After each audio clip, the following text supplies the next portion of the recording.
Hi, it's Nurse Cathy, and today we're going to talk about living tobacco-free. Now, I always like to give you a few statistics, so here I go. There's 32.4 million Americans who smoke, and there's 480,000 deaths a year related to smoking. What that equates to is 1 out of every 5 deaths is related to smoking. And there's 16 million people a year that are diagnosed or currently have illnesses and diseases related to smoking.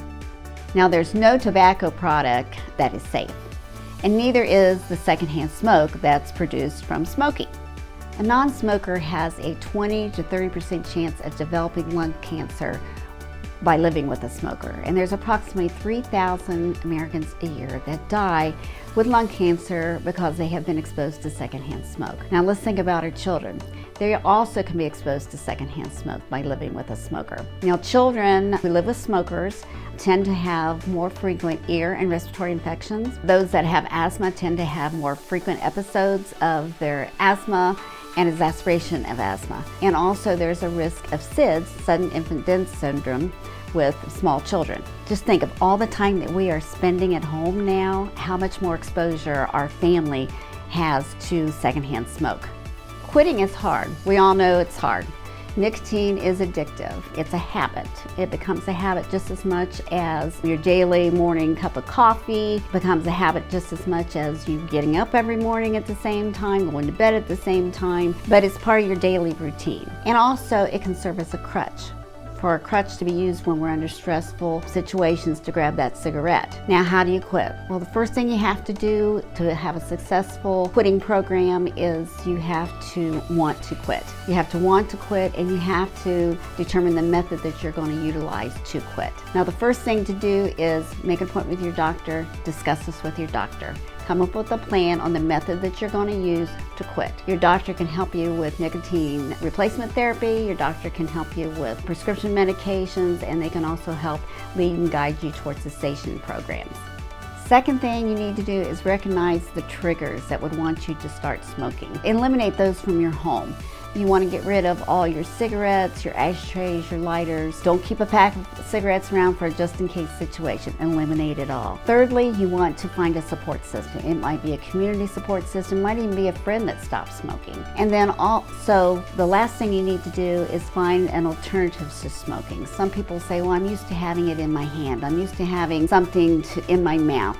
So, as far as having something in your hand, put something else in your hand. It could be a marble, it could be a ball, it could be an ink pen, utensil, anything. Just have something else in your hand. As far as that oral gratification, use something like a lollipop, or chew some gum, or maybe eat some celery. Also, you want to make sure that you don't use food as a substitute for every time you want a cigarette. You want to include exercise to replace that urge to smoke, and you want to reward yourself for even the very smallest victories. Now, when you quit smoking, you will experience withdrawal, and I think that's probably one of the biggest fears people have when they quit smoking, because they don't want to have the headaches, they don't want to be irritable, they don't want to experience the anxiety, and they don't want to have the cravings for the nicotine. But you can discuss all these with your doctor, and your doctor can help navigate you through those periods. Now, what happens if you slip up? Well, just about everybody's going to slip up. So what you do is you try again. You don't give up. You start over again, and you learn from what mistakes you made the first time. Most people have to start several different times until they finally get over that hump and are able to succeed in stopping to smoke. Now, let's realize what health benefits and personal benefits you have if you stop smoking. Let's talk about the health benefits. Number one, your heart rate, your blood pressure, and your CO2, which is your carbon dioxide in your blood, will all improve. You'll have better oxygenation. You'll have less coughing, you'll have less sinus congestion, and you'll have less shortness of breath. You'll decrease the risk of lung cancer, heart disease, heart attack, cardiovascular disease, and stroke. Now, each day, each month, each year that you stop smoking, your health improves. Okay, now let's talk about personal benefits from stopping to smoke. First of all, you don't expose any of your family or friends to secondhand smoke anymore. And to me, that is such a win-win and be a number one reason on why to quit smoking. You also have better oral hygiene, you have whiter teeth, you have fresher breath, you have more money to spend. Remember previously we talked about the average cost of a pack of cigarettes and that the average smoker spends about $188 a month on cigarettes. So just think what you could do with that money back into your pocket again. And then also you don't have to worry anymore about where can I go smoke and when can I go smoke.